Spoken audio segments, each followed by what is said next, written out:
आज हमारे साथ हिंदुस्तान के सबसे युवा यूथ आइकॉन और जिस उम्र में लोग अपना कैरियर बनाते हैं, जिस उम्र में लोग चांद सितारों पर जाने की बात सोचते हैं, ऐसी उम्र में एक ऐसा शख्स जिसने मात्र 36 साल की उम्र में कुछ ऐसे विषयों के ऊपर किताब लिखी जिस पे जनरली लोग लिखते नहीं हैं। हाँ, मैं बात कर रहा हूं अमीश त्रिपाठी, जो यूथ सेंसेशन है। और अगर हम अमीश त्रिपाठी के जीवन पे नजर डालें तो मैथमेटिक्स से ग्रेजुएट आदमी किताबें लिखे, वो भी राम पे, सीता पे, और एकदम टॉपिक से अलग हटके। तो मुझे लगता है कि मैं ये बात शायद अतिशयोक्ति नहीं होगी कि अमीश त्रिपाठी ने जिस तरीके से पूरी दुनिया में सेंसेशन क्रिएट किया अपनी किताबों से, और ऐसे विषय पे जिसे हम सनातन के बड़े नजदीक पाते हैं, और विषय भी उन्होंने वो चुने जो बहुत ज्यादा आज के दौर में उन पे लिखना कोई पसंद नहीं करता है। तो मुझे सिर्फ एक ही बहुत पुरानी एक शेर है जो अमीश त्रिपाठी के ऊपर मुझे लगता है कि शायद बिल्कुल एप्रोप्रिएट होगा। खुदी को कर बुलंद इतना कि हर तकदीर से पहले खुदा बंदे से खुद पूछे बता तेरी रजा क्या है।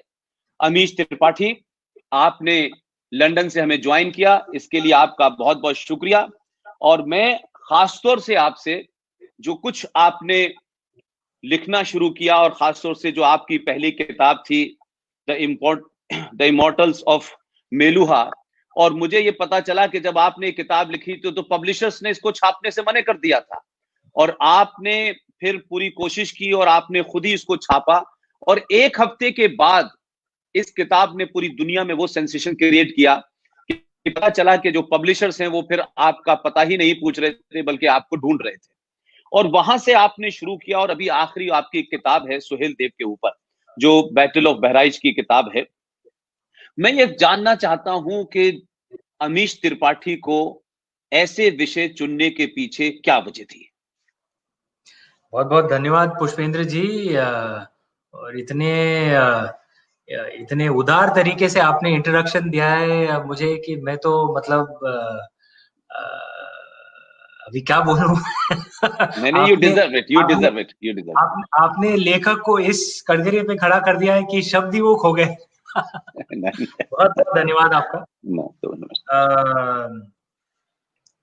देखिए, कुछ लेखक ऐसे होते हैं जो जिन बचपन से उनके जहन में शायद ये सपना होता है कि वो बड़े होकर लेखक बने, लेखन में रुचि होती है उनकी। मैंने कभी ऐसा नहीं सोचा था बचपन में। मेरे जो स्कूल कॉलेज के मित्र हैं, और कुछ आसार भी नहीं दिखाए थे मैंने कि भाई मैं कुछ क्रिएटिव बंदा हूँ। मैं तो पूरा पढ़ाकू था बहुत। तो वो जो कहते हैं जो लेफ्ट ब्रेन। तो ग्रेजुएशन भी मैंने गणित में की, मैथमेटिक्स में, और फिर एमबीए किया आईएम कलकत्ता से।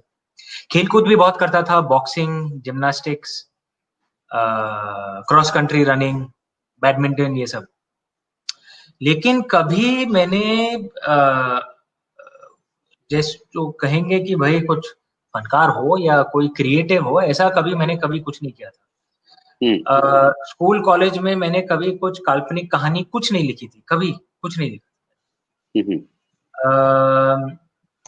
पढ़ता बहुत था मैं, बचपन से पढ़ने की बहुत आदत है।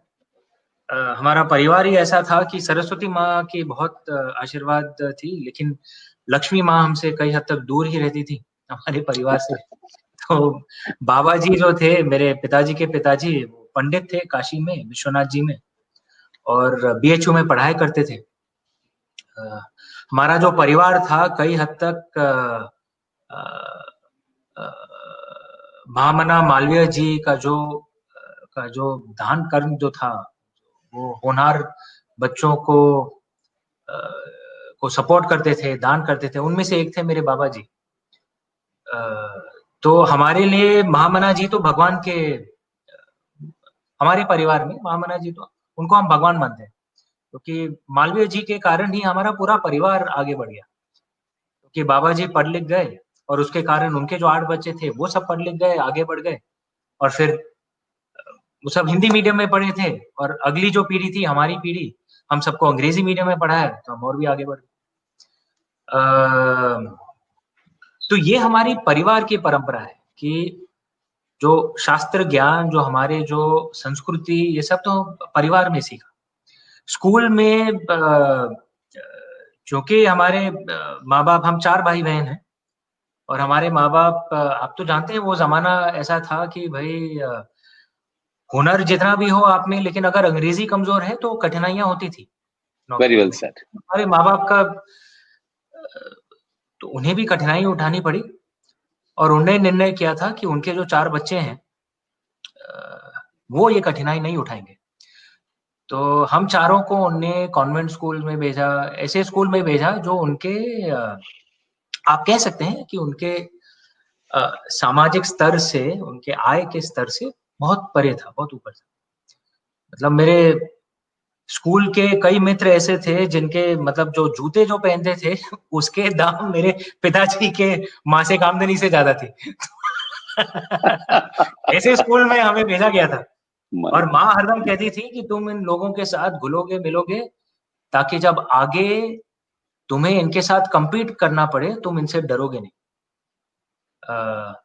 क्योंकि वो कहती थी कि क्या होता है कि हम जो हिंदी मीडियम के जो लोग हैं, जो लोग अंग्रेजी फर्राटेदार बात करते हैं, हम उनसे सहम जाते हैं, डर जाते हैं। तो वो चाहते थे हमारे माँ बाप कि आप ऐसे स्कूल में जाएंगे ताकि ये उच्च वर्ग के जो लोग हैं इनके सामने आप कभी सहमेंगे नहीं, डरेंगे नहीं। लेकिन घर में वही भारतीय माहौल होगा, घर में हम अंग्रेजीपंथी नहीं बर्दाश्त करेंगे, घर में हम, इसलिए मैं आपसे बड़े आराम से हिंदी में बात करता हूँ, क्योंकि घर में हम हिंदी में बातचीत करते थे। पूरा जो हमारी भारतीय संस्कृति थी, घर में योग करते थे, मतलब जो घर में जो बातचीत होती थी हमारे शास्त्रों के ऊपर, हमारे संस्कृति के ऊपर, तो शायद आप कह सकते हैं कि भाई 2 नाव पे मैं सफर कर रहा था, एक जो अंग्रेजी मीडियम का स्कूल है और घर में पूरे भारतीय संस्कृति में लिप्त। तो इसीलिए ये सब फलसफे, कहानी, हमारी संस्कृति सब मेरे दिमाग में मतलब बचपन से ही बैठी हुई थी।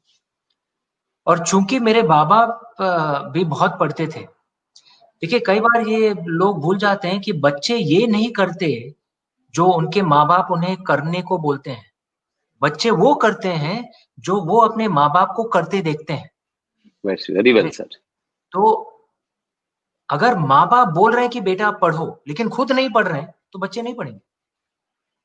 लेकिन अगर बच्चे देख रहे हैं कि माँ बाप जो भी फ्री टाइम है किताब उठा के पढ़ना शुरू कर देते हैं, तो बच्चों में भी वो बचपन से आदत पड़ी जाती है।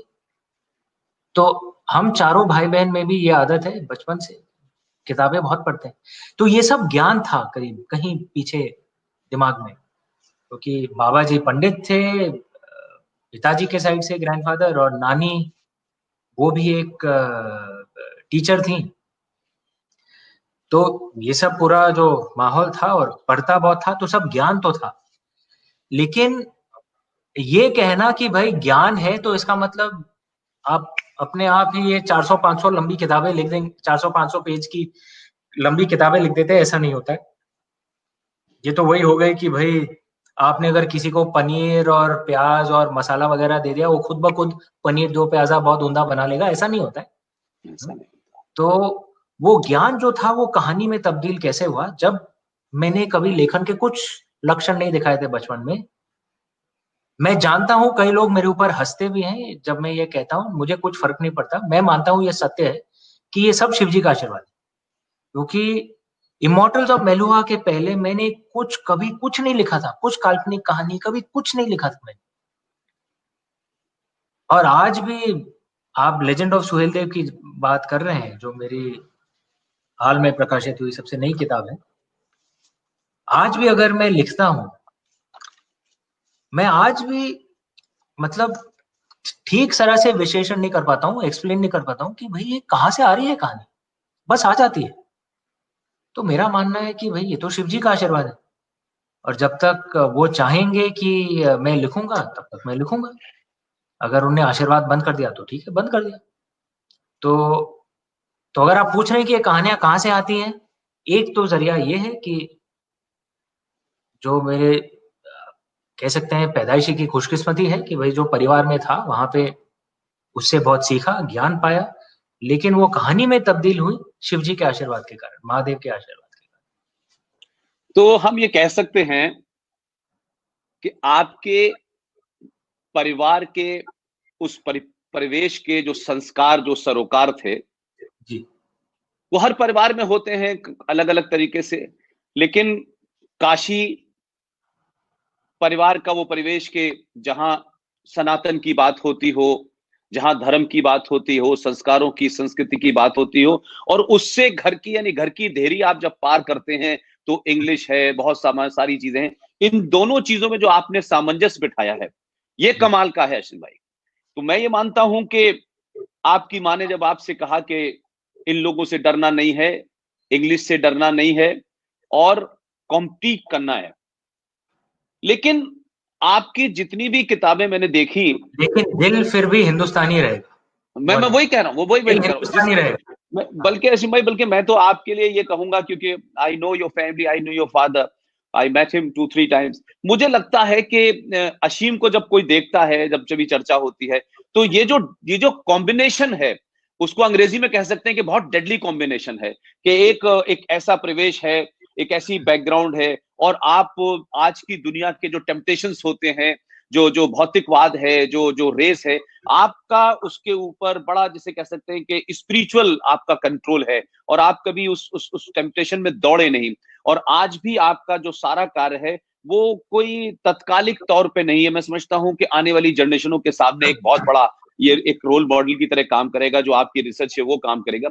लेकिन हम बहुत सारी चीजों में ये देखते हैं कि आज के परिप्रेक्ष्य में जब हम बात करते हैं, जो आज देश के हालात हैं, आज देश के अंदर जो चीजें हो रही हैं, और पिछले 7-8 साल से देश के अंदर एक माहौल बदल रहा है, तो मैं ये इस तरफ इसलिए आना चाहता हूं कि आपकी किताबों के बारे में बहुत जिक्र हुआ है, आपकी किताबों के राइटिंग्स के बारे में बहुत जिक्र हुआ है, और मैंने सुना कि आप पहले ऐसे शख्स हैं कि हिंदुस्तान में एक बहुत बड़े फिल्म डायरेक्टर हैं, और बड़ी अच्छी उन्होंने फिल्में बनाई हैं।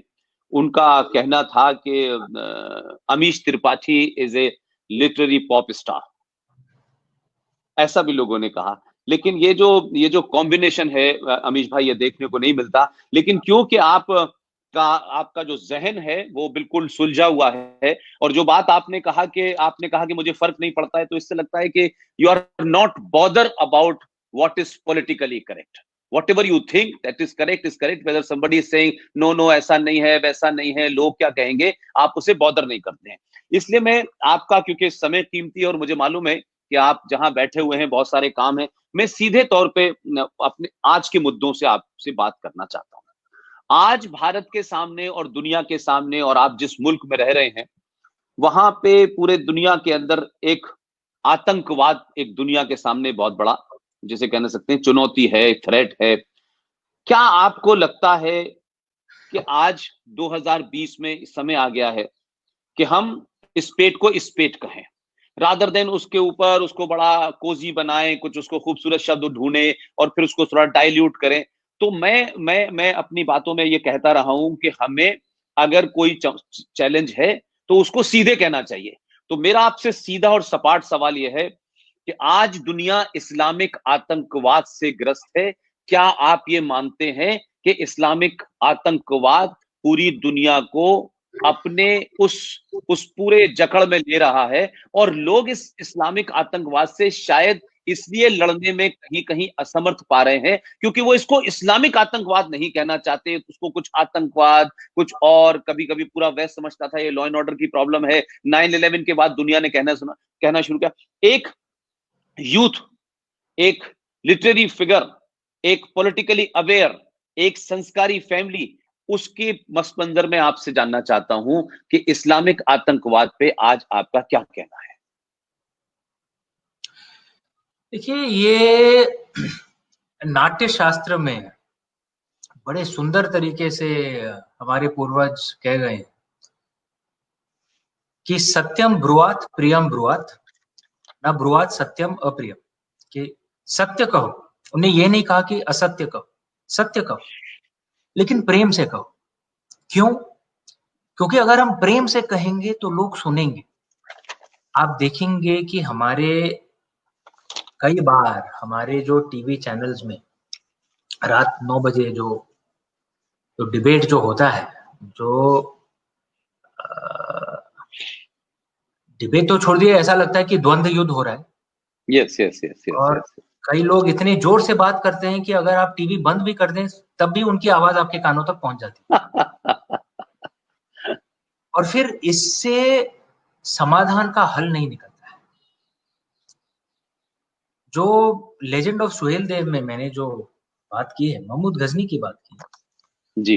और जिस क्रूरता से तुर्कियों ने हमारे ऊपर आक्रमण किए, उसे मैंने छिपाया नहीं है, दिखाया है। मैं शिव भक्त हूं। सोमनाथ जी के साथ हुआ, मुझे लिखते लिखते आंख में आंसू आ रहे थे। सोमनाथ जी पर जो आक्रमण किया और जो पाप हुए हमारे पूर्वजों के ऊपर, और आप देखेंगे कि जो प्री ब्रॉन्ज एज जो सिविलाइजेशंस हैं, इनमें से मात्र एक माँ भारती की संस्कृति है जो आज तक जिंदा है। सिर्फ हमारी संस्कृति, बाकी सब ध्वस्त हो गए। ग्रेको रोमन को देख लीजिए, इजिप्ट को देख लीजिए, मेसोपोटामिया को देख लीजिए, कुछ मतलब उनमें से एक भी जिंदा नहीं है, म्यूजियम पीसेस है। ज़ोरास्ट्रियन पर्शिया, जो उस जमाने का मतलब 7वीं शताब्दी के पहले पूरे दुनिया भर में सबसे महान सभ्यताओं में उनका नाम लिया जाता था, ज़ोरास्ट्रियन पर्शिया। जब अरबों ने उनके ऊपर आक्रमण किया, 30 से 50 साल में पूरा उनकी जो संस्कृति थी सब ध्वस्त हो गए, सब बर्बाद हो गए। उनके जो फायर टेम्पल्स थे, जो मंदिर थे, सब गिरा दिए गए। उनके जो यूनिवर्सिटीज थे, विश्वविद्यालय, सब जला दिए गए। और उनकी संस्कृति अगर आज कहीं जिंदा है तो हमारे भारत देश में, क्योंकि उन्हें माँ भारती ने श्रेय दी। जो पारसीज जो हैं वो उनके ही वंशज हैं, जो राष्ट्रीय वंशज। तो ये एक बात तो है, हम अपने पूर्वज से सीख सकते हैं कि हम जिंदा क्यों हैं, क्योंकि वो मानते थे जब लड़ना है तो लड़ो। उनका ये मानना नहीं था कि कोई हमें एक गाल पे थप्पड़ मारे तो हम दूसरा गाल दिखाएंगे। उनका ये मानना था कि पहला वार हमारा नहीं होगा, लेकिन तुम गाल पे थप्पड़ मारोगे तो हम मुक्का मारेंगे, वापस एक थप्पड़ नहीं मारेंगे, मुक्का मारेंगे। तो पहला वार शायद तुम्हारा हो, आखिरी वार हमारा हो। हमारे पूर्वजों की संस्कृति ये थी कि हम दूसरों के ऊपर पाप नहीं करेंगे, लेकिन पाप सहेंगे भी नहीं। इसीलिए आज भी 1000 साल बाद सिर्फ माँ भारती की संस्कृति है जो आज भी जिंदा है। जिस तरह से हमें इतिहास सिखाया गया है वो गलत तरीके से सिखाया गया है। हमें सिखाया गया है कि हमारे पूर्वज कमजोर थे, कायर थे, हारते रहे। एकदम बकवास है वो, सही नहीं है वो। हमारे पूर्वज बहुत शौर्यवीर थे, लड़े वो, और कभी हार नहीं। आप हारते कब हैं? जब आप हार मान लेते हैं। हमारे पूर्वजों ने कभी हार नहीं मानी, लड़ते रहे, लड़ते रहे, लड़ते रहे, लड़ते रहे। सोमनाथ जी पर 17 बार आक्रमण हुए, हर बार हमने मंदिर को फिर से खड़ा किया, हार नहीं मानी हमने, इसलिए आज हम जिंदा हैं। तो ये जो एटीट्यूड है ये बहुत जरूरी है, और हमारे पूर्वजों का यही एटीट्यूड रहा है। हमारे पूर्वज कायर नहीं थे, दुनिया में सबसे शूरवीर थे, इसीलिए तो आज हम जिंदा हैं। लेकिन एक बात वो हरदम याद रखते थे, और जो मैंने लेजेंड ऑफ सुहेल देव में भी कहा है कि जी अगर जी आप जी। अगर आप किसी राक्षस से लड़ रहे हैं, और मैं वो टर्की इन्वेजन्स की बात कर रहा हूं,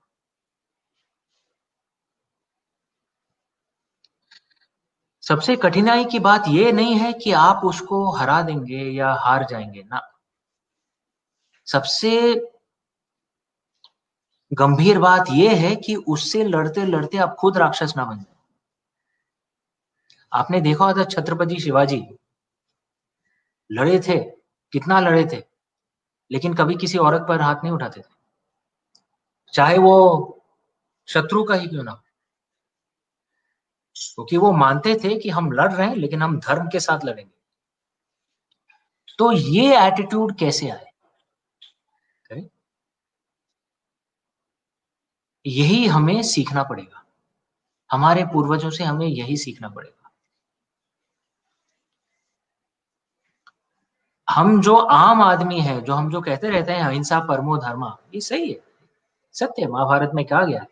लेकिन एक अलग लाइन भी है, धर्म अहिंसा तथैव च, कि भाई हमारा जो पड़ोसी देश है, जो बार बार जो आतंकी भेजता रहता है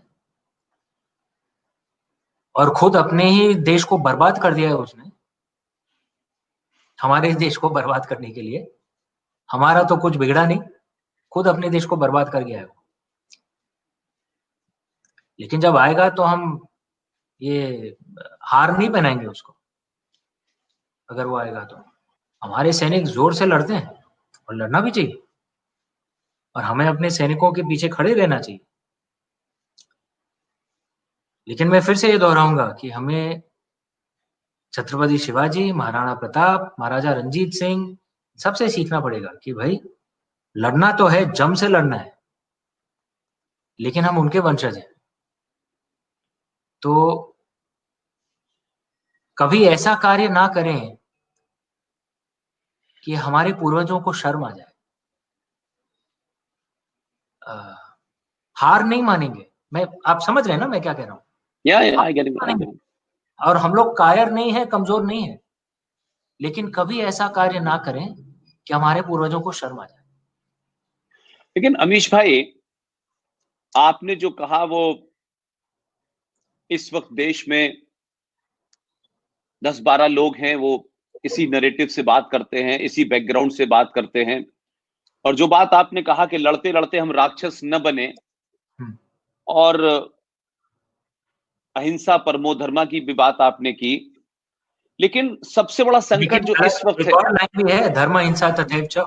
आपने जोड़ी लाइन, मैंने वही कहा कि हमें सिर्फ एक ही लाइन पढ़ाई गई, हमें एक ही लाइन पढ़ाई गई। और जो जो जो इस जनरेशन की शिकायत है, जो उसकी तकलीफ है, जो लोग हमसे शेयर करते हैं कि देखिए, आपने जो असीम भाई कह रहे हैं, जो आपने इतना सारा कुछ लिखा है, जो आपके थॉट क्लियर हैं, लेकिन हम उस बैकग्राउंड को थोड़ी देर के लिए और पीछे ले जाएं कि भाई यहाँ औरंगजेब आया, बाबर आए और उन्होंने क्या किया, और बनारस में क्या किया, और मथुरा में क्या किया, और अयोध्या में क्या किया। आज चीजें बदल रही है, लेकिन हमारी जो आने वाली, हम लोग भी उसके विक्टिम रहे हैं, और समय के साथ बहुत सारी चीजें दूसरी हमें खोज करने की कोशिश की हम लोगों ने, और मिली भी। और ये भी हो सकता है कि कम्युनिकेशन नहीं था, वन वे ट्रैफिक था, तो इसलिए आज 21वीं सदी में ये जो जिसके माध्यम से हम लोग आपस में आमने सामने बैठे हुए हैं। तो मेरा मेरा मेरा मेरा कहना यह है कि एक तो ये तमाम सारी चीजें आजादी के बाद जो हमारे इतिहास में आनी चाहिए थी, हमारे इतिहास में से ये सब गायब है। और अमीश भाई, बहुत दूर मत जाइए, मतलब मुझे दुख इस बात का है कि सरकारें आती हैं, वो राज अपना चलाती हैं, अपनी पॉलिसी बनाती हैं। अभी हाल में, अभी मुश्किल से महाराष्ट्र में एक सरकार को बने चंद दिन हुए हैं। ये पॉलिटिकल सवाल नहीं है, लेकिन मैं ये बात अपनी आंखों के सामने देख रहा हूं, और ये हम कुछ कर नहीं पा रहे, हम सिर्फ अवेयर कर सकते हैं। महाराष्ट्र सरकार ने 8वीं क्लास की किताब के अंदर, हम बचपन से सुनते आ रहे हैं, भगत सिंह, राजगुरु और सुखदेव, लेकिन उस किताब ने भगत सिंह और राजगुरु, सुखदेव की बात कही है, और वहां से राजगुरु का नाम हटा करके 8वीं क्लास के बच्चों को पढ़ाया जा रहा है कुर्बान अली। अब आप मुझे बताइए कि जब सरकारें आती हैं, उनके राजनीतिक स्वार्थ होते हैं, लेकिन राजनीति तो चलती रहती है, सरकारें आती रहती हैं, जाती रहती हैं, लेकिन जो काम 1947 में भारत के पहले शिक्षा मंत्री ने किया, जो शिक्षा मंत्री ना तो किसी स्कूल में गए, ना कॉलेज में गए, ना कहीं यूनिवर्सिटी में गए, और वो शिक्षा मंत्री बने, ये जो सबसे बड़ा जो हमारी तकलीफ है कि इसको कैसे बदलें, इसको कैसे अलग करें कि हम सच को सच कह पाए। ये जो हमको राजनीति के लिए कुछ नैरेटिव चाहिए होते हैं, सब सारे धर्म बराबर हैं, ये साझा संस्कृति, तो मुझे मुझे मुझे थोड़ा सा इसको लेकर के कैसे आप नई पीढ़ी को किन किताबों के लिए आप प्रेरित कर सकते हैं, कैसे कह सकते हैं कि कोर्स के अंदर तो आप गलत पढ़ रहे हैं, लेकिन कोर्स के बाहर कुछ और है। हम शिवाजी को जब पढ़ते हैं तो हमारे हिस्टोरियन ने लिखा ही वॉज ए पहाड़ी चूहा, मुझे सावरकर के बारे में। इतना गुस्सा आता है वो सुन के, हमारे मैं वही छत्रपति कहा, शिवाजी जबकि के ऐसे शब्द। मैं हाँ, मैं लेकिन वही कह रहा हूँ कि हमारे किताब में लिखा गया। हाँ बट मैंने कहा कि हम इतने जितने भी हमारे ऐसे लोग थे जिनसे हमको इंस्पायरेशन मिल सकती थी, जिनसे हमारे अंदर पुरुषार्थ जग सकता था, वो तमाम सारी चीजें हमारी किताबों से गायब रही। अब माहौल बदला है, सत्ता बदली है, व्यवस्था बदली है, शायद कुछ हो, लेकिन मैं अपनी बात पे लौट के, क्योंकि जब आपने ये बात कहा कि आप एक गाल पे कोई चांटा मारे तो आप फिर दूसरे गाल पे आप चांटा के लिए गाल आगे नहीं बढ़ाएंगे बल्कि मुक्का मारेंगे, और ये मुक्का बड़ा जो खास, वैसे तो घूसा लोग कहते हैं, लेकिन मुक्का मुझे मालूम है ये बनारस का शब्द है। तो मेरा कहना ये है कि हिंदी। सो सो सो सो मुझे लगता है कि अभी पिछले दिनों हम जब तक छोटे थे तो हम सोचते थे सेकुलरिज्म और कम्युनलिज्म, ये दो टर्म बहुत आते थे, लेकिन हम सेकुलरिज्म का मतलब जो हमें बताया गया, जो जिस तरीके से उसको 1976 में संविधान में डाला गया, और उस सेकुलरिज्म की आड़ में इस देश के अंदर सारे काम ऐसे हुए जो एंटी सेकुलर हो सकते हैं। तो पहली बात तो है कि सेकुलरिज्म जो है वो भारत की कल्पना में नहीं थी, ये तो वेस्ट से आया हुआ एक टर्म था। लेकिन अभी जो इमीडिएट हम जो चीजें देख रहे हैं, उसमें एक ऐसा नैरेटिव क्रिएट कर दिया गया है कि आप जब सनातन की बात करेंगे, आप सुहेल देव की बात करेंगे, आप गजनी को बताएंगे लुटेरा था, आप औरंगजेब के बारे, तो जैसे ही आप ये करते हैं, पिछले 70 सालों में एक लॉबी खड़ी हो गई है, वो फौरन, और ये राइट विंग लोग हैं, या आरएसएस के लोग हैं, ये विश्व हिंदू परिषद के लोग हैं, ये झूठ बोल रहे हैं। तो ऐसे में पुराने नैरेटिव को मिटाना और नया नैरेटिव लाना, ये एक बड़ी चुनौती है। आज के युवा आपसे जानना चाहते हैं कि वो किस तरीके से, ठीक है कोर्स की किताबों में कब ठीक होगा नहीं ठीक होगा एक अलग बात है, लेकिन कौन सी वो किताबें पढ़ें जिससे उनके अंदर जिस इतिहास का भी आपने वर्णन किया, जिस अपने पूर्वजों का आपने वर्णन किया, जिन संस्कारों सरोकारों का आपने वर्णन किया, वो कहां से ड्राइव करें, ये मुझे जानना चाहता हूँ। देखिए, काफी गहरा सवाल है आपका, और ये इसमें जवाब कई पहलू में है। एक तो मैं हमारे इतिहास की बात करूंगा, फिर दूसरी बात जो मेरे हिसाब से और हर कोई मानेगा, जो सर्वोपरि जो है देश की एकता, और तीसरी बात जो अलग सब्जेक्ट्स भी है, सिर्फ इतिहास नहीं, गणित, साइंस, सब। तो सबसे पहले जो इतिहास की जो बात है, ये एक बुद्धिजीव हैं संजीव सान्याल, पता नहीं आपने उनकी किताबें पढ़ी हैं कि नहीं, प्रिंसिपल इकोनॉमिक एडवाइजर हैं केंद्रीय सरकार में, और इतिहासकार भी हैं, किताबें लिखते हैं, बहुत अच्छी किताबें लिखते हैं, नॉन फिक्शन लिखते हैं। उनने दो चीजें कही थी जिससे मैं कई हद तक सहमत हूं। उनने कहा था कि जिस तरह से हमारा इतिहास लिखा गया है वो अंग्रेजों के जमाने से आ रहा है, और दुख की बात यह है कि स्वतंत्रता के बाद भी जो हमारे जो एस्टैब्लिशमेंट इतिहासकार रहे हैं वो अंग्रेजों की ही नीतियों को चलाए चले आ रहे हैं। तो एक तो हमारे इतिहास में संजीव सान्याल ने कहा था कि वो बहुत दिल्ली सेंट्रिक है, कि हर बात दिल्ली पर ही केंद्रित है। तो अगर कुछ साम्राज्य ऐसे थे जो बहुत ही विशाल थे, जिन्हें नजरअंदाज नहीं किया जा सकता, जैसे मौर्य या गुप्ता, जिनका केंद्र दिल्ली नहीं था, जिनका केंद्र बिहार था, तो उनको हमारे इतिहास की किताब में डाल देते हैं, जो बहुत ही विशाल थे, मतलब उनको इग्नोर नहीं किया जा सकता। लेकिन अगर कोई दूसरे साम्राज्य हैं जिनका दिल्ली से कुछ लेना देना नहीं था, उनको नजरअंदाज कर दिया जाता है। तो मुगल साम्राज्य तो बहुत विशाल था, उसके बारे में लिखना तो चाहिए किताब, लेकिन लोधी जो थे वो तो जमींदार से थोड़े ऊपर थे, वो मतलब महाराज कहां से बन गए वो लोग। लेकिन लोधी के बारे में एक पूरा चैप्टर होगा, लेकिन मराठाओं को पूरा हटा दिया जाएगा। राजेंद्र चोला, जिनका साम्राज्य अकबर से भी विशाल था, उनको तो मतलब हमारे जो नेशनल जो इतिहास के जो पुस्तक जो हैं, उनमें तो एक दो लाइन में बस खत्म कर दिया। राजेंद्र चोला, पेशवा के बारे में अगर आप बात करें, ये मतलब आप कह सकते हैं कड़वा सत्य है, लेकिन सत्य है सत्य कि संजय लीला बंसाली ने जब पिक्चर बनाई, उसके पहले महाराष्ट्र के बाहर किसने सुना था बाजीराव का नाम? आप बताइए। एक बॉलीवुड पिक्चर के कारण बाजीराव का नाम पूरे भारत देश में फैला। आप बताइए, ये दुख की बात है। बिल्कुल और बिल्कुल बिल्कुल। बाजीराव जी ने, अगर मतलब जहां तक मुझे ज्ञात है, 39 लड़ाइयां लड़ी थी, 39 वॉर्स, उनमें से एक भी नहीं हारा उनने। कोई ऐसा जनरल नहीं है, और उनके बारे में मतलब महाराष्ट्र के बाहर किसी को मालूम ही नहीं था। अब मुक्तापीर ललितादित्य की बात सोच लीजिए, कश्मीर के, या अहोम्स के बारे में सोच लीजिए, या गुर्जर प्रतिहारा के बारे में, या महाराज मीरा भोज के बारे में, या पाला जो बुद्धिस्ट जो थे बंगाल के, या आदिल शाहीज जो, मतलब ये सिर्फ हिंदू मुसलमान नहीं था कि आदिल शाहीज क्योंकि उनका दिल्ली पे कभी कब्जा नहीं हुआ, तो आदिल शाहीज को भी हटा दिया इतिहास से। तो एक तो ये बात है, क्योंकि हमारा पूरा इतिहास जो हमें सिखाया जाता है, वो उनने सिर्फ दिल्ली के ऊपर केंद्रित कर दिया है। तो पूरे भारत, संपूर्ण भारत की जो समझ हम सबको आनी चाहिए, वो आती है। और मैं ये नहीं कह रहा हूं कि दिल्ली महत्वपूर्ण नहीं है, महत्वपूर्ण है, लेकिन सिर्फ दिल्ली महत्वपूर्ण नहीं है भाई, बाकी सब भी महत्वपूर्ण है। एक तो ये बात है। दूसरी बात है, जो इतिहास जो हमें सिखाया गया है पिछले 1000 साल में, ये हमारा इतिहास नहीं है, जो विदेशी आक्रमणकारी थे उनका इतिहास है।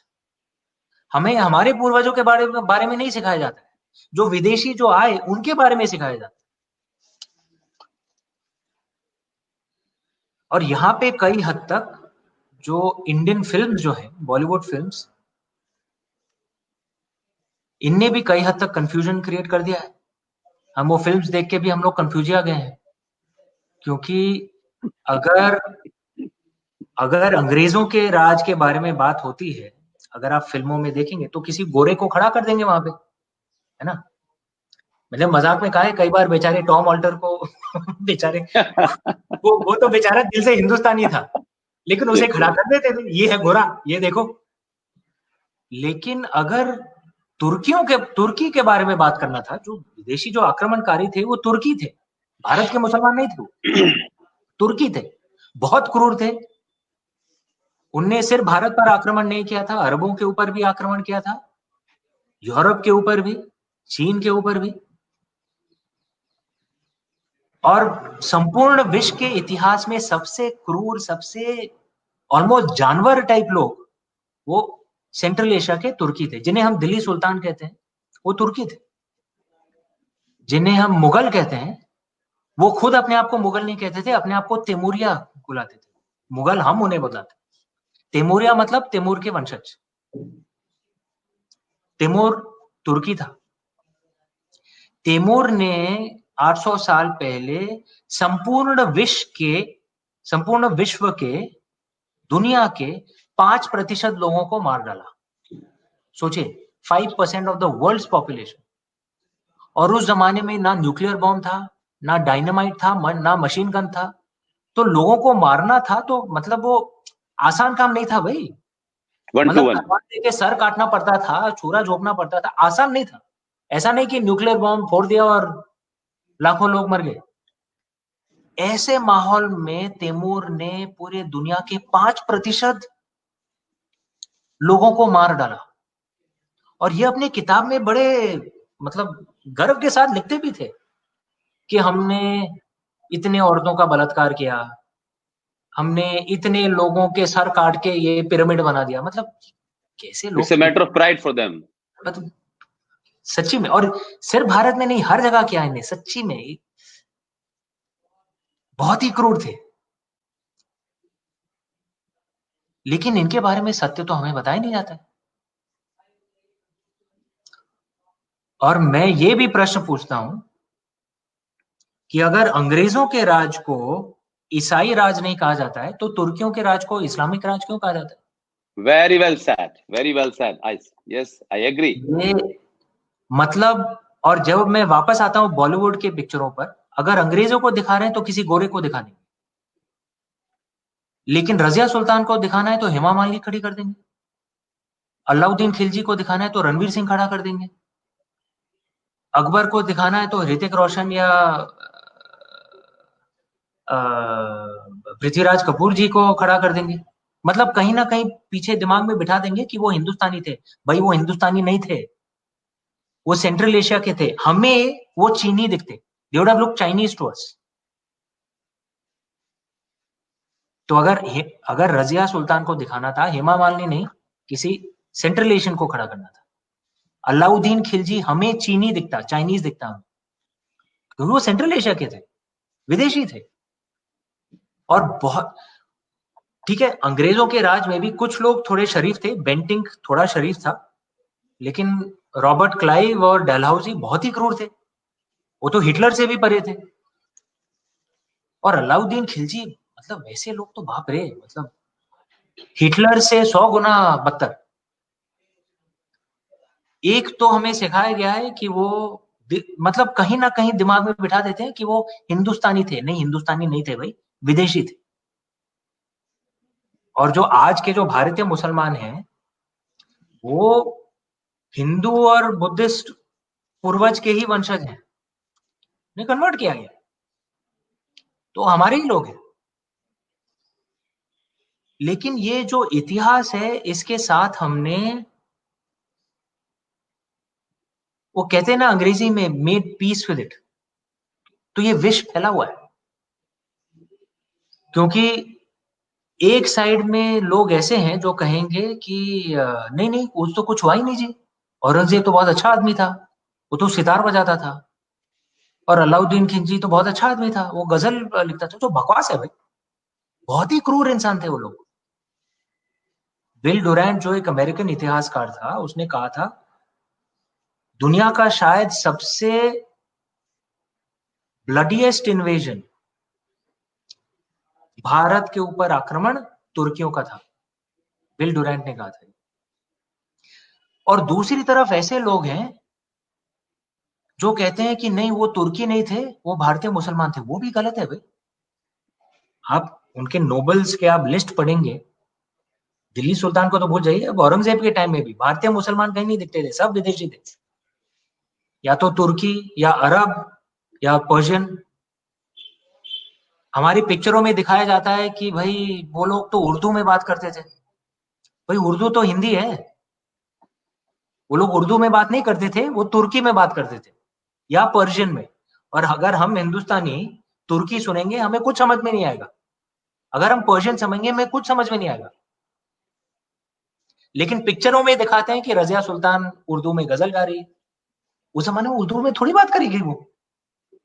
तो ये जो गलत एक धारणा हमारे इतिहास में सिखाया गया है, इसी से हमारे देश में विष फैल रहा है।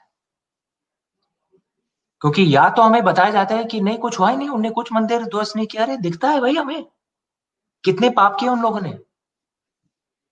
या दूसरी तरफ कि वो भारतीय मुसलमान थे। नहीं, भारतीय मुसलमान नहीं थे, वो विदेशी थे। मुसलमान थे लेकिन विदेशी थे, तुर्की थे। तो अगर ये सत्य पेश किया जाए तो शायद कई हद तक विष निकल आएगा हमारे समाज से। और लेकिन मैं शिव भक्त हूँ, तो मैं हर शिव भक्त से यही कहता हूँ कि हाँ, हमारे समाज में इस विषय के ऊपर पॉइजन फैला हुआ है, विष फैला हुआ है, और हमें अपने भगवान की तरह ये विष निकालना है। अमीश भाई, और मैं गांधी जी आए, गांधी जी का पूरा रोल, उनके बारे में चर्चा, लेकिन हमारे देश में यह है कि जब भी क्रिटिकली गांधी जी को किसी ने देखा तो एकदम सडनली उसको कुछ और बताया गया और लोग कहने लगे साहब ये तो गॉडसे के लोग हैं, ये तो सावरकर के लोग हैं, वगैरह वगैरह। खैर, मैं उस पे नहीं जाना चाहता, क्योंकि आपने अपने शुरू के जो आपने अपना इंट्रोडक्टरी बात कही, उसमें भी आपने वो गाल और घूसे वाली बात कहती, तो ये गांधी जी का मामला था, वो जवाब मिल गया। लेकिन मेरा अब अगला सवाल ये है, लेकिन खासतौर मैं ये नहीं कह रहा हूँ कि अहिंसा गलत है। नहीं ये नहीं मैं नहीं, वो नहीं कहता हूँ। देखिए, जो ये अहिंसावादी जो फिलॉसफी है, वो सबसे प्राचीन तो भारत देश में ही है, क्योंकि जैन फिलॉसफी से है, वो आई भी एग्री, धर्म आई है। एग्री। और कुछ वैष्णव पंथों में भी है अहिंसावादी, और कुछ बौद्ध इसमें भी। शैव और शाक्तम में इतना नहीं है, क्योंकि शैव और शाक्तम में शायद क्योंकि हम लोग अपने मतलब हमारे भगवान तो ये कहते थे पहला बार नहीं होगा, लेकिन आखिरी बार हमारा होगा। लेकिन मैं ये कह रहा हूँ, मैं सिर्फ ये दोहराना चाहता हूँ कि हम जो आम आदमी हैं, हमें अहिंसावादी होना चाहिए। हमें कोई हक नहीं बनता कि हम कानून को अपने हाथ में ले लें। लेकिन जो हमारे जो पुलिस है, हमारे जो सेना जो है, भाई उन्हें तो हिंसा करनी पड़ेगी ना, अगर कोई देश को हानि पहुंचा रहा है। मैं बस वही कह रहा हूँ, बस। I got you point. जैसे आपने कहा कि देखिए, एक आम आदमी है वो, और जितने हमारे संस्कार हैं या तमाम सारी बातें की, मैं बार बार इस बात को कहता रहा हूं कि संस्कारी होना, अहिंसक होना, विश्व को अपना घर मानना, ये तमाम सारे नरेटिव एक सभ्य समाज के लिए है, जहां वो समाज जो उस समाज में बने कानूनों का पालन करता हो, संविधान के हिसाब से चलता हो।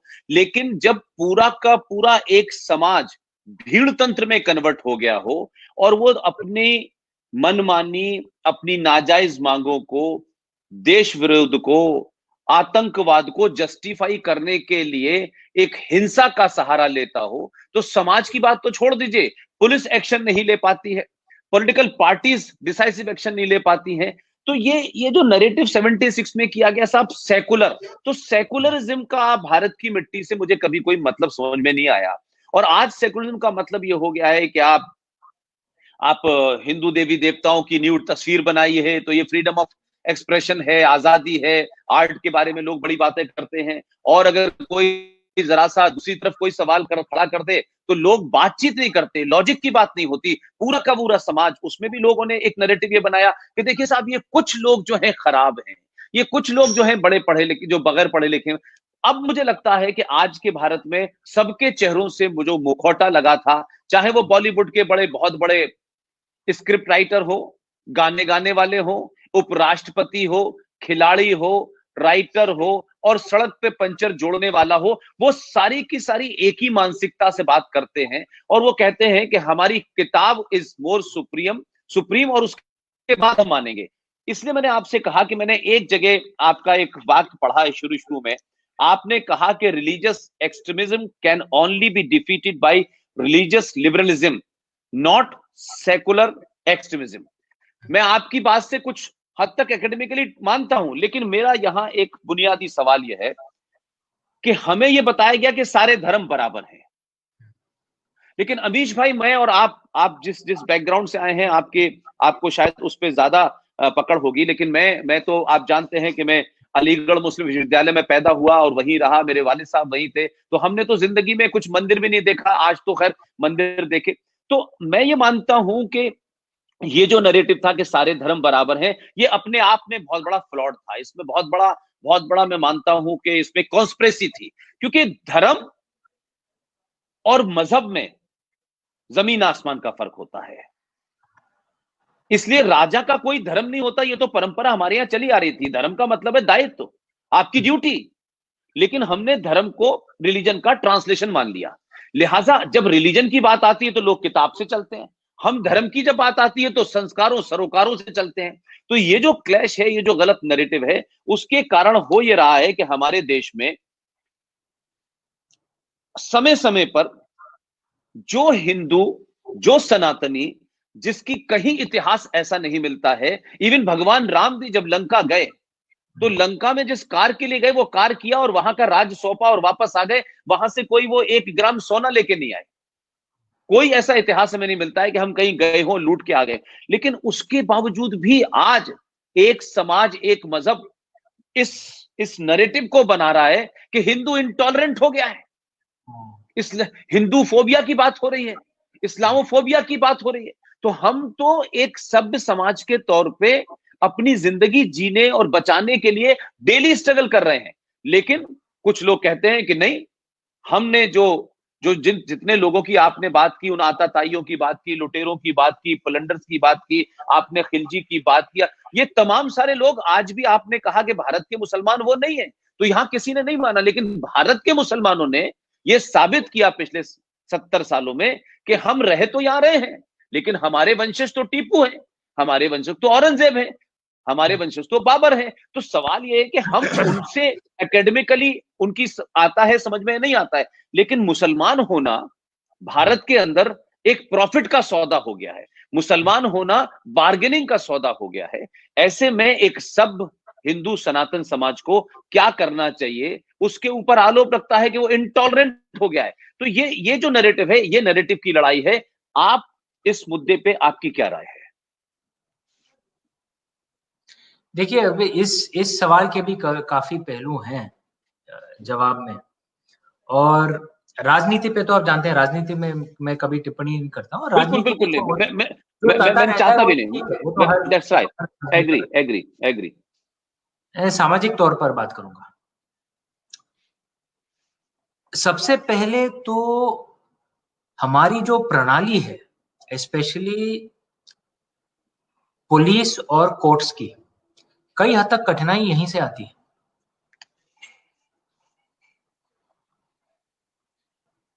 मेरे कई रिश्तेदार हैं जिनने पुलिस फोर्स में भी काम किया है, और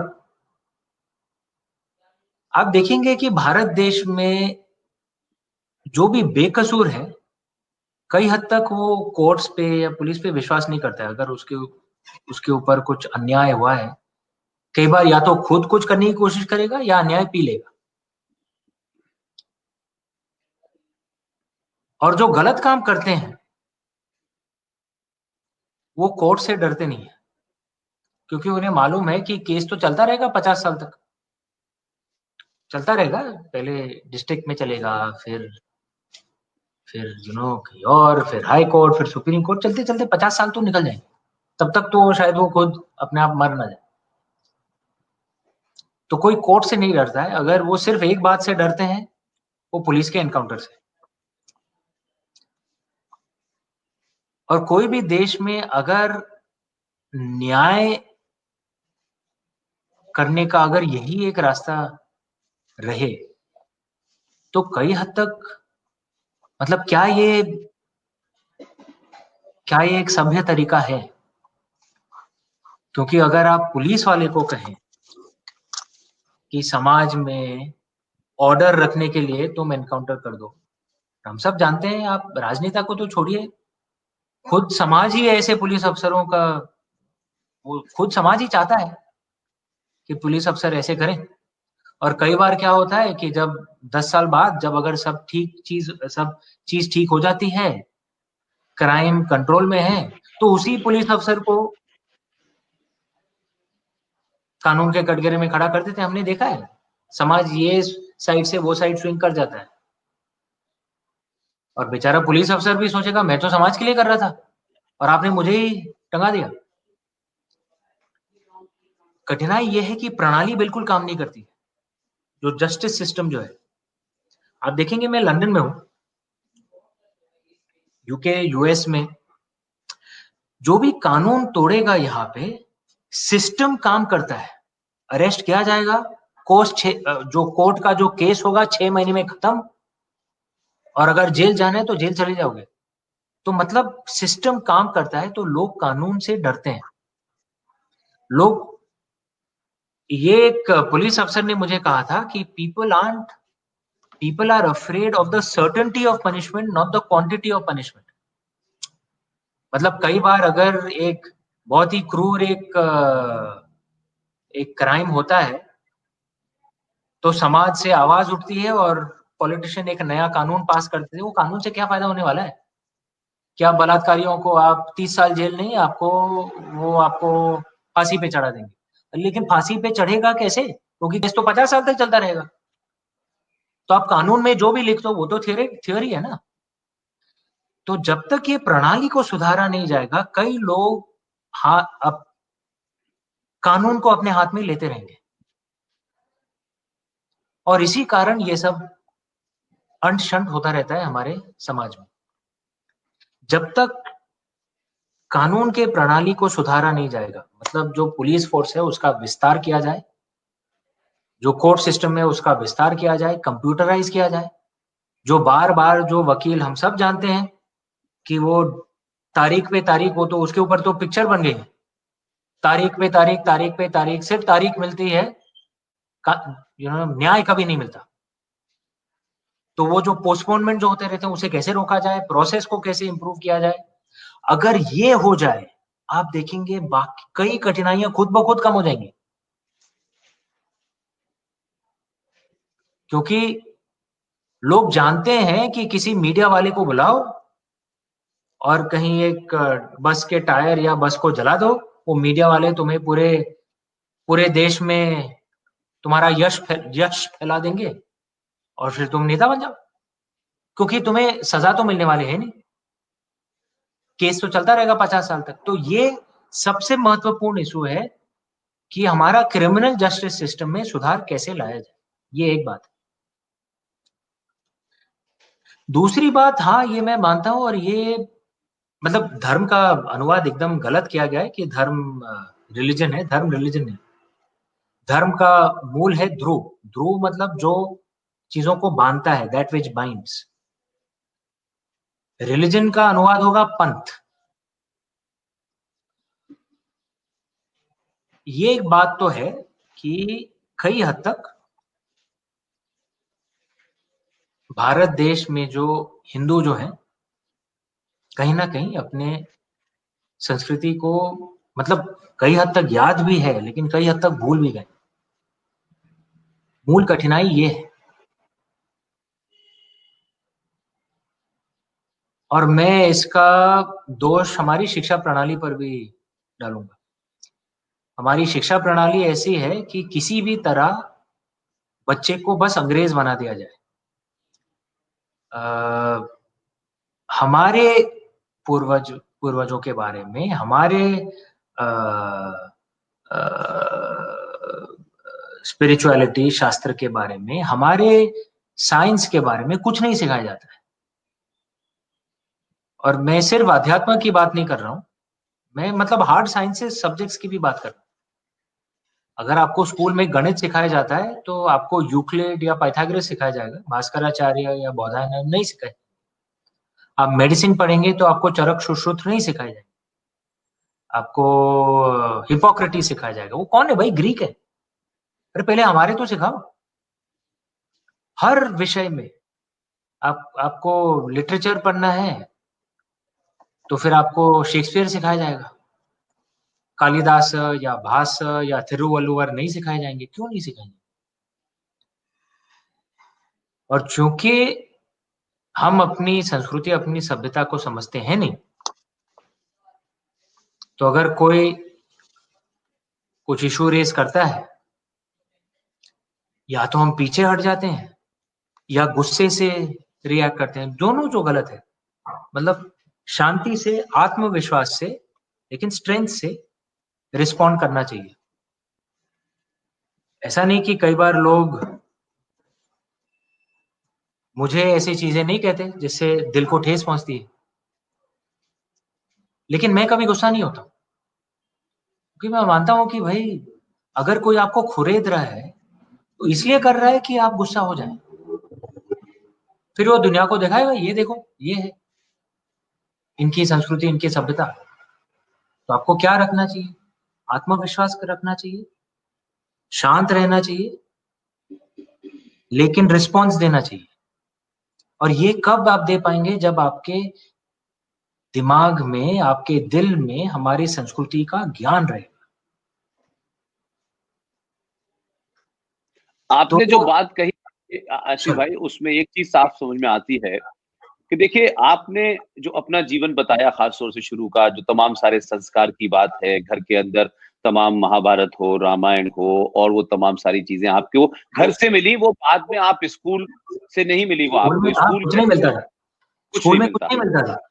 जी जी जी, क्योंकि मैं चाहता हूं कि हम यार, in the last leg of our conversation, मैं छोटे छोटे आपसे जवाब चाहता हूं, क्योंकि हमारे यहाँ बहुत सारे लोगों, कौन क्या बात कह रहा है इसका बड़ा महत्व होता है। एक अच्छी बात कोई ऐसा आदमी कहे तो लोग कहते हैं अरे हम ये तो ऐसे ही कहते रहते हैं, इनका कोई एजेंडा होगा, इनका कोई, ये किसी पॉलिटिकल पार्टी से एफिलेट होंगे। लेकिन जब कोई ऐसा शख्स जिसने अपने जीवन में बहुत कुछ किया होता है, उसे अपने इस कहने न कहने से उसकी पर्सनालिटी पे, उसके कैरियर पे कोई फर्क नहीं पड़ता। मैं आपसे 3 छोटे छोटे मुद्दे हैं भारत में जिन पे आज चर्चा होती भी है और पॉलिटिकल पार्टीज बड़े डर से करती हैं, लेकिन माहौल बदला है तो लोग सवाल पूछ रहे हैं और उठा रहे हैं। ये हमारे देश में एक कन्वर्जन जो है, वो हर तरीके का कन्वर्जन चल रहा है, पूरे के पूरे आदिवासियों का, चाहे वो झारखंड हो, चाहे वो छत्तीसगढ़ हो, यहाँ एक मेजर कन्वर्जन का एजेंडा चल रहा है। और लोग बाहर से आते हैं और वो यहाँ आकर के उनको उनको उनकी गरीबी को, उनकी उनकी उनकी पारिवारिक बैकग्राउंड की कमजोरी के कारण उनको अलग अलग तरीके से जादू तमाशा दिखा करके कन्वर्ट करते हैं। और उस कन्वर्जन में दोनों ही शामिल हैं, यानी दोनों, जो मजहब किताब से चलते हैं, जिनका कोई पैगंबर है, जिनकी कोई किताब है, वो इसको धड़ल्ले से करते हैं, जबकि मुझे नहीं मालूम कि उनके कन्वर्जन उनकी किताब में है या नहीं है। एक तो कन्वर्जन को लेके बात हो रही है कि एक एंटी कन्वर्जन बिल लाया जाए। दूसरा, भारत के संविधान में यूनिफॉर्म सिविल कोड लिखा हुआ है। हम सेकुलर हैं, लेकिन यहाँ माइनॉरिटी कमीशन अलग से बना हुआ है, या मुस्लिम एजुकेशन बोर्ड अलग से बना हुआ है। यहाँ आदमी आदमी के बीच में भेद है, एक सिटीजन के बीच में भेद है। तो एक ये है। और तीसरी जो सबसे बड़ी जो समस्या भारत के सामने है, कि हमारे यहाँ क्वालिटी पॉपुलेशन तो घट रही है, जो क्वालिटी पॉपुलेशन है वो घट रही है, और जो सरकार पे डिपेंड है, जो टैक्स पेयर से चल रही है, और जो सिर्फ इस देश के अंदर और दुनिया के अंदर लिटरली वो उनका कोई कंट्रीब्यूशन उस टाइप से नहीं है, लेकिन वो देश के ऊपर भी बोझ है, वायलेंस में सबसे आगे है, चीजों को खराब करने में सबसे आगे है, और वो किसी बीमारी के दरमियान, किसी महामारी के दरमियान भी अपनी उस फिलॉसफी को चलाते हैं। तो कन्वर्जन, यूनिफॉर्म सिविल कोड और पॉपुलेशन कंट्रोल पे आपका छोटा छोटा जवाब चाहिए कि भारत सरकार अगर आपकी बात सुनती हो और देश अगर आपकी बात को जानना चाहता हो, तो अमीश त्रिपाठी के इन तीनों चीजों के ऊपर क्या विचार है? नहीं, सबसे पहले तो मैं कह दूं कि भाई मैं छोटा आदमी हूँ, भारत सरकार मेरी बात क्यों सुनेगी? लेकिन कन्वर्जन के ऊपर मैंने एक आर्टिकल भी लिखा था, और मेरा मानना है कि अगर इंसान खुद अपने इच्छा अनुसार अपना पंथ बदलना चाहे तो ये उसके ऊपर है। लेकिन कन्वर्जन मार्केटिंग जो है वो मेरे हिसाब से नहीं होना चाहिए, क्योंकि कन्वर्जन मार्केटिंग की बुनियाद क्या है कि मेरा पंथ सत्य है और आपका पंथ गलत है। बुनियाद तो यही है ना कन्वर्जन मार्केटिंग का। मैं ये नहीं कह रहा हूं कि आपको खुद अपने दिल से कुछ आवाज आई है, आपको खुद करना है, ये आजादी होनी चाहिए। मैं हर चीज की आजादी का मैं समर्थक हूँ, अभिव्यक्ति की आजादी, पंथ बदलने की आजादी, ये आपके ऊपर है। और हम भाई, हम पाकिस्तान थोड़ी ना है, हम भारत है, हम आजाद देश है, लिबरल देश है। तो लेकिन कन्वर्जन मार्केटिंग, जैसा मैंने कहा, ये नहीं होना चाहिए, क्योंकि ये मूल रूप से ये धारणा इस बात पर होती है, कन्वर्जन मार्केटिंग, कि एक पंथ सही है, फलाना पंथ गलत है, एक भगवान सही है, बाकी देवी देवता गलत है। अगर ये आपकी मूल धारणा हो तो इससे अगला कदम घृणा और हिंसा ही होगा। तो मैं इस मूल धारणा के ही खिलाफ हूं। मैं अपने भगवान, मैं शिव जी पर विश्वास करता हूँ, शिव भक्त हूँ। ओम नमः शिवाय कड़ा पहनता हूँ, रुद्राक्ष माला पहनता हूँ, रोज सुबह महामृत्युंजय जप करता हूँ, शिव जी की आराधना करता हूँ और कभी छिपाता नहीं हूँ बात, सीना ठोक के कहता हूँ मैं शिव जी का भक्त हूँ। लेकिन इसका मतलब ये नहीं कि मैं दूसरे देवी देवताओं का तिरस्कार करूँ, ये गलत बात है और मैं कभी करूंगा भी नहीं।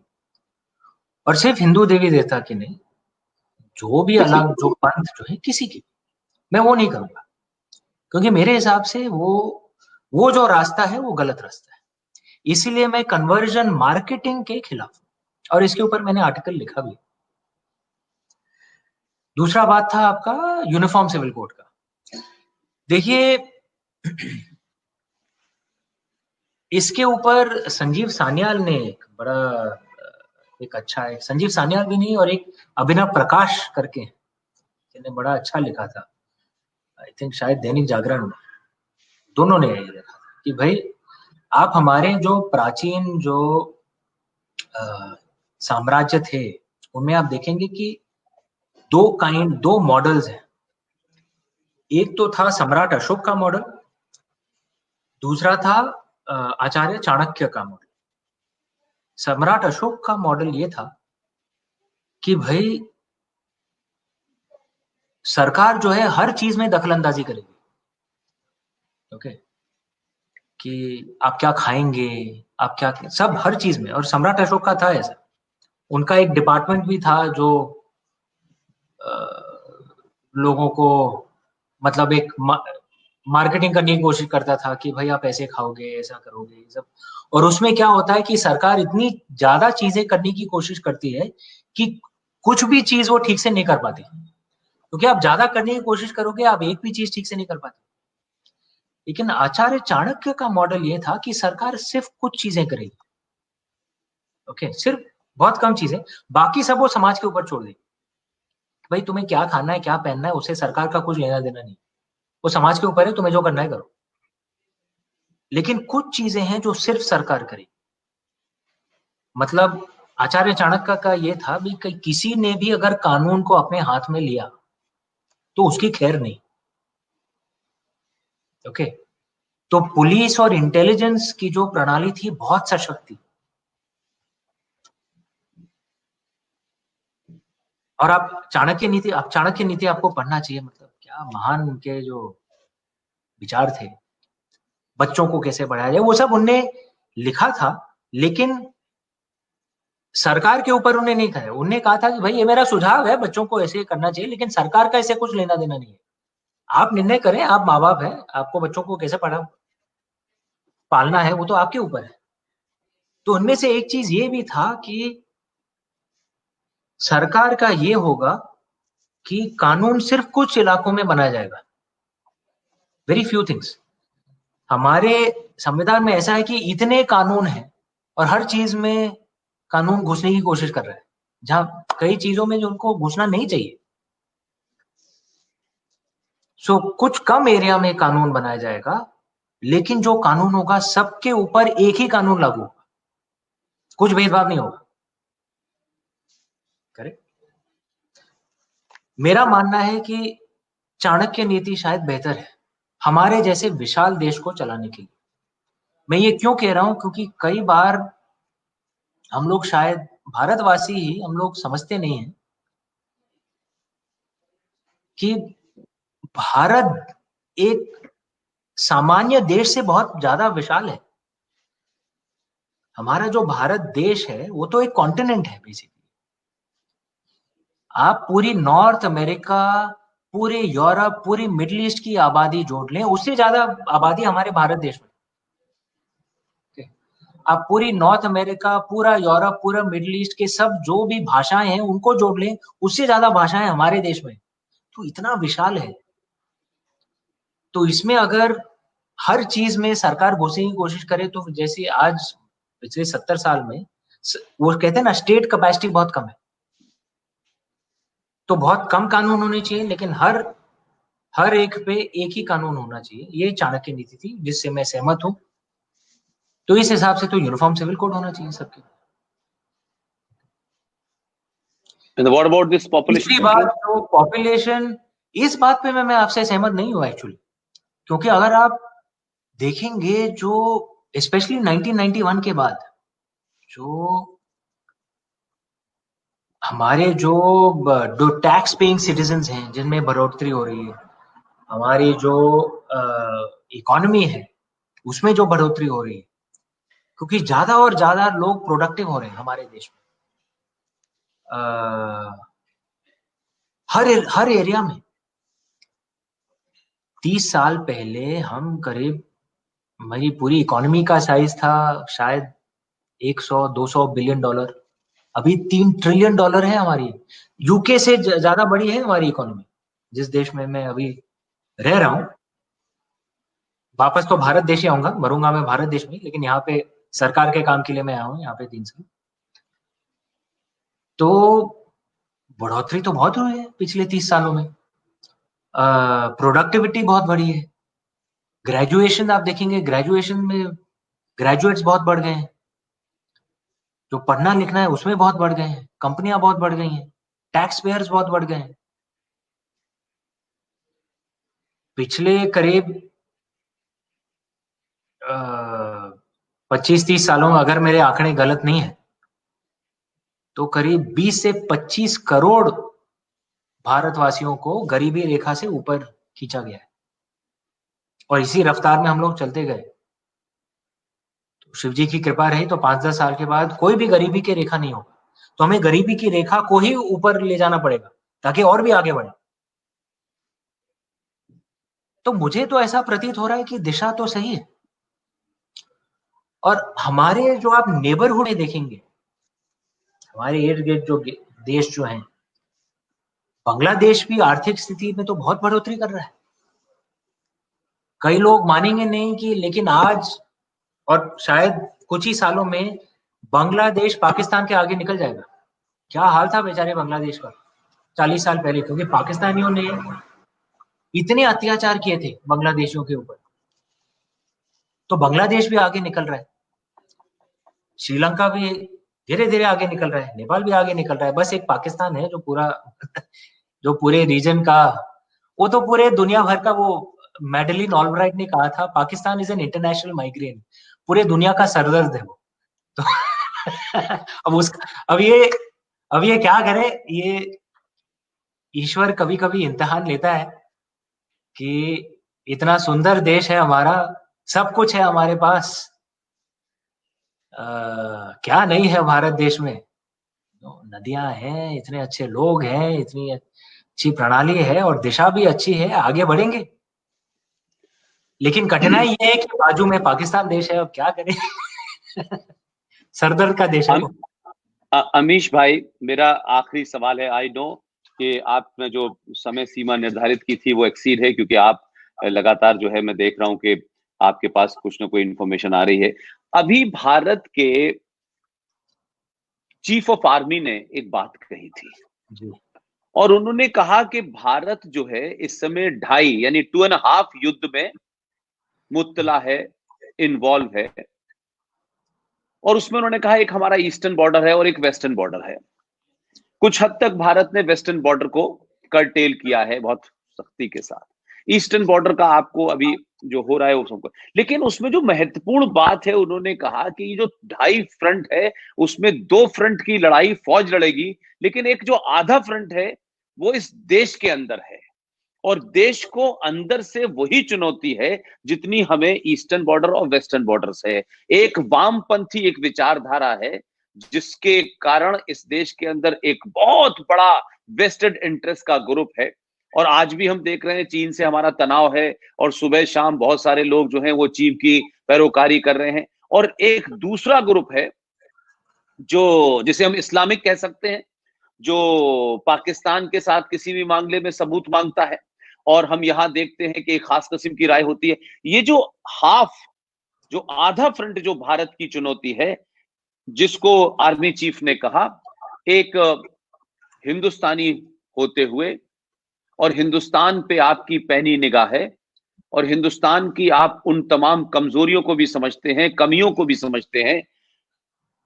आपको इस जो अंदरूनी चैलेंज है, जो विद इन इंडिया चैलेंज है, जिसे आर्मी मानती है, जिसे तमाम सारे बड़े बड़े दानिश्वर भी मानते हैं, इस आधे चैलेंज के लिए सरकार की ज्यादा कोशिश होनी चाहिए या समाज को उससे लड़ना चाहिए? मेरा आपसे अंतिम सवाल है।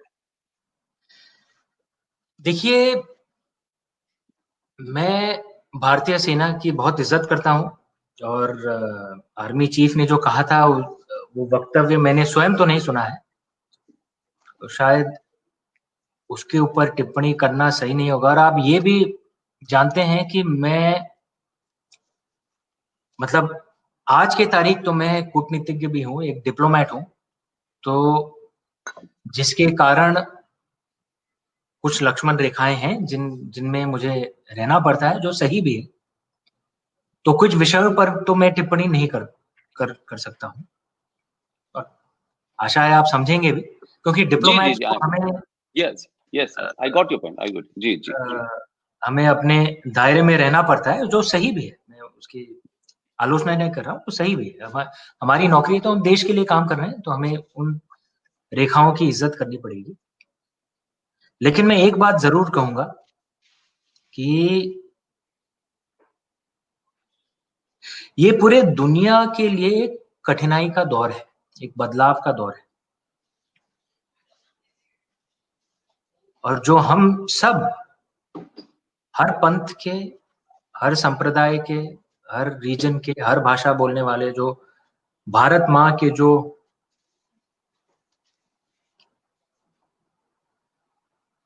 सुपुत्र जो है, हम सबको ये राजा सुहेल देव, मैंने किताब क्यों लिखी है, इनसे हमें सीखना चाहिए कि जब हम भारतवासी एक होते हैं, कोई माई का लाल हमें हरा नहीं सकता है।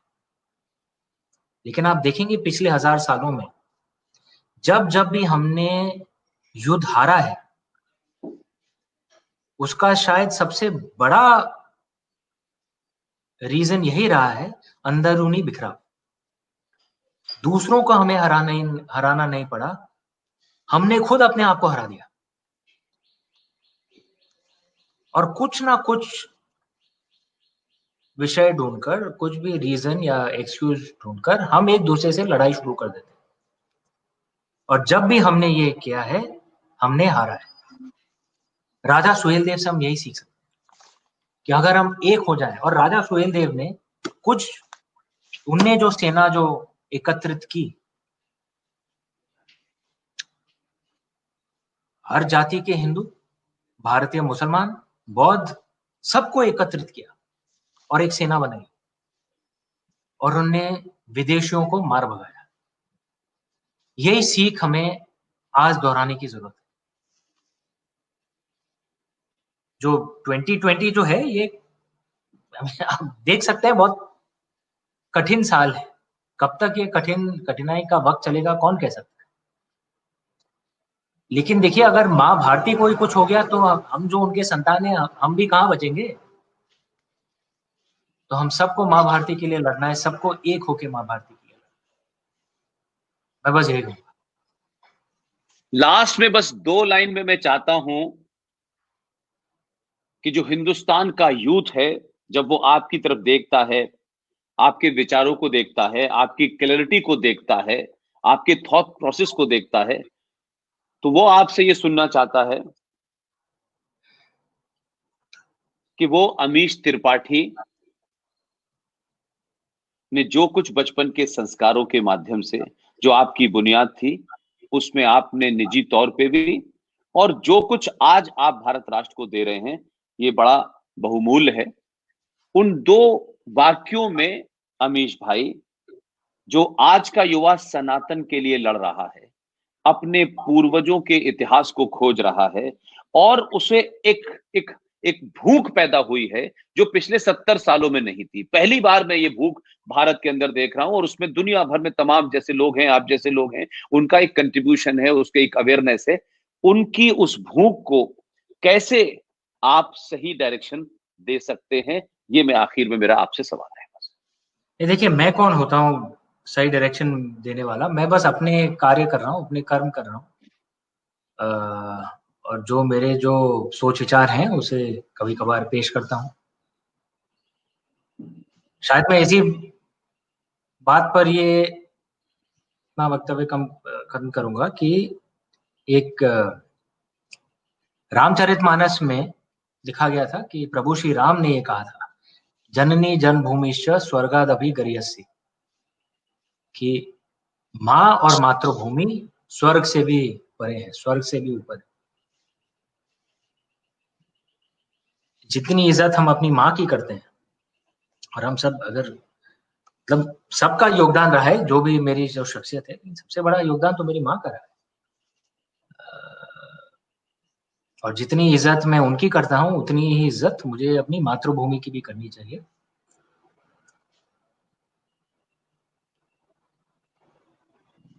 और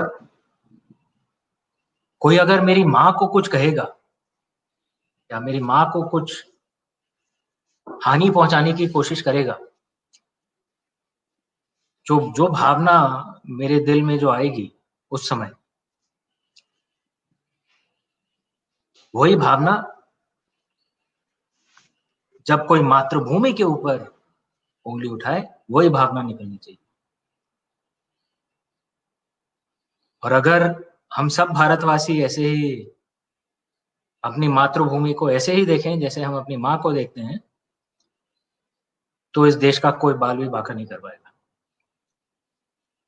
असीम भाई, आपने इतनी जबरदस्त बातें कही हैं और लास्ट मैसेज आपका बहुत पावरफुल है कि अगर आप अपनी माँ को पवित्र मानते हैं, अपनी माँ के संस्कारों को पवित्र मानते हैं, और उस माँ से बढ़ के अगर आपके लिए कोई नहीं है, तो फिर मातृभूमि से बढ़ के न पाकिस्तान हो सकता है, न बांग्लादेश हो सकता है, न सऊदी अरब हो सकता है, न चीन हो सकता है। ये मैसेज है आपका उन लोगों के लिए जो अपनी मातृ भूमि से ज्यादा विदेशी भूमि के लिए जान देने को और जान लेने के लिए तैयार हैं। एक बार फिर, लेकिन एक बात मैं फिर से कहूंगा कि जी जी जी, मेरा मानना है कि बहुमूल्य भारतवासी ज्यादातर और हर संप्रदाय के इस देश के लिए कुछ भी करेंगे, इसलिए हमारा देश खड़ा है। हाँ, कुछ लोग हैं, बहुत कम है, बहुत कम है उनकी तादाद, क्योंकि अगर उनकी तादाद ज्यादा होती तो भारत माँ इतनी शक्तिशाली नहीं होती। आज भारत माँ से हमसे ज्यादा ताकतवर देश भी लड़ने से थोड़ा सा कतराते हैं। तो मालूम है कि भारत माँ के बहुत सपूत हैं जो देश के लिए लड़ने मिटने को तैयार है, हर संप्रदाय में। मेरा ये मानना है। थैंक यू असीम भाई, बहुत बहुत शुक्रिया। लंदन से बैठ करके आपने इतना समय दिया, इतनी बढ़िया बातें आपने बताई, और मुझे सब में सबसे ज्यादा जो अपील की है वो अमीश भाई के जो आपके सारे संस्कार हैं, मतलब कोई आपने सेंट जेवियर जाके नहीं सीखे, किसी कॉन्वेंट स्कूल में नहीं सीखे, वो जो आपके माँ से, परिवार से जो मिले हैं, आज आप शायद, मैं समझता हूं, आपका नाम, आपकी ख्याति, आपके विचार, आपकी सोच, वो इतने ताकतवर तरीके से इम्बाइब हैं आपके अंदर कि किसी भी चुनौती को आपने सामना किया, और आप एक कामयाब इंसान हैं। और कामयाबी में मैं ये नहीं मानता कि आप विदेश में हैं, मैं कामयाबी इस मानस मानता हूं कि इस सब के बावजूद भी आपने वो संस्कार जिंदा हैं, और आप उनको, अपने संस्कारों को प्रदर्शित करने, बताने में कहीं अपोलोजिस्टिक नहीं होते। मुझे लगता है कि आज आपका ये जो बातचीत है अमीश भाई, ये युवाओं के बीच में इसका बड़ा अच्छा मैसेज जाएगा, और पर्पस भी मेरा ये था कि आपको लोग सुने। आपने मुझे वक्त दिया और ये बातें हमारे साथ साझा की, इसके लिए बहुत बहुत शुक्रिया। Thank you very much Amish भाई, थैंक यू वेरी मच। बहुत बहुत धन्यवाद। भारत माता की जय। भारत माता की जय।